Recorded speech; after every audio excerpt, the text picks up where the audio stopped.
Well, I was hoping to not get rained on when I shot this little video, but sometimes you don't get what you want, and sometimes you get something extra. And I really wanted to catch that rainbow right there, so I'm going to do this video in the rain.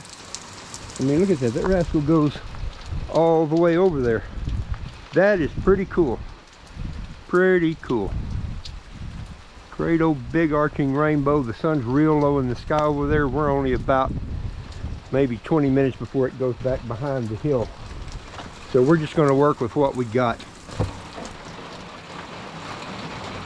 I'll try to not stand under the drip edge. Man, that is pretty. And I can tell you a secret.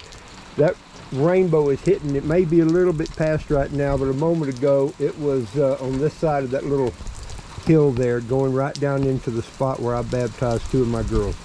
Hi everybody, this is Rob, and welcome to Painless Brothers. And we are definitely outdoors right now. Let me see if I can get this put back over here where I can do this without getting too wet during this. And this is no big deal video. It's just something I wanted to show you that I do. Tighten up my camera a little bit here so it doesn't get to swiveling around. The wind has been ferocious a couple of times. Man, they're starting to turn into a double rainbow now. We'll have to maybe get another look at that.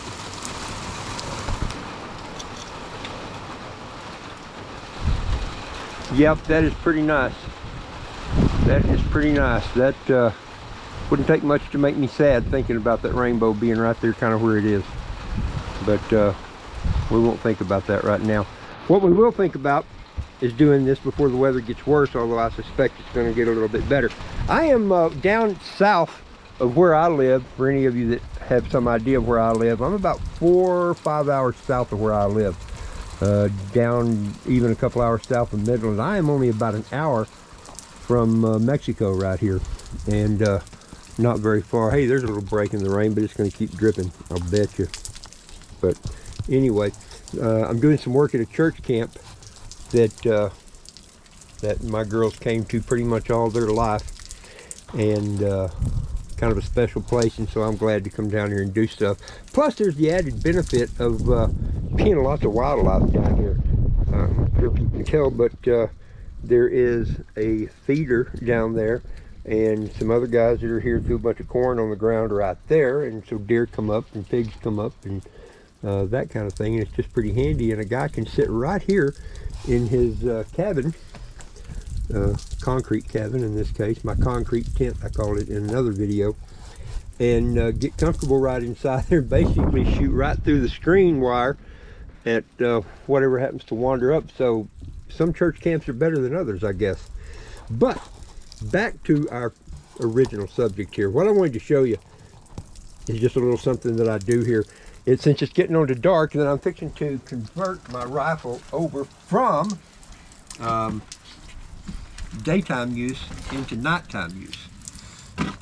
Now, I may want to back that camera up a little bit just to get a better view of everything. See how that does. It's right there, maybe. What I've got here is my FDE, it's my Flat Dark Earth AR-15, and I've got it set up right now for daytime usage. If I can get over here closer, you can see. I've just got just a little old cheapo Sight Mark reflex sight, and I have another Sight Mark magnifier, flip slide to side right there, little 3-power. And with the two of these, I'm easily good out to 100 yards with some pretty good accuracy using this and that together, a little bit further even, if truth be told. But it doesn't do me a whole lot of good at night. So what I want to do is get my thermal scope on there, and I've got it set up where I can do that pretty easy. I've got these quick detach mounts here that I can just pop off.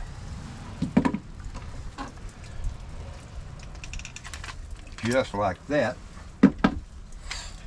And I've marked where they go, so when I get ready to put them back on, I can see I've kind of got them indexed, I guess you could say, with little marks at where they go. And I don't mind marking on my gun.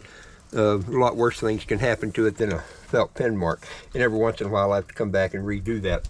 Now, I guess a lot of people want to make sure that we do some stuff right. I'm pretty good, but we'll pop the magazine and we'll check for clear. Nothing Nothing up my sleeve. Release the spring. Bingo. All good. So now we know that's not a problem.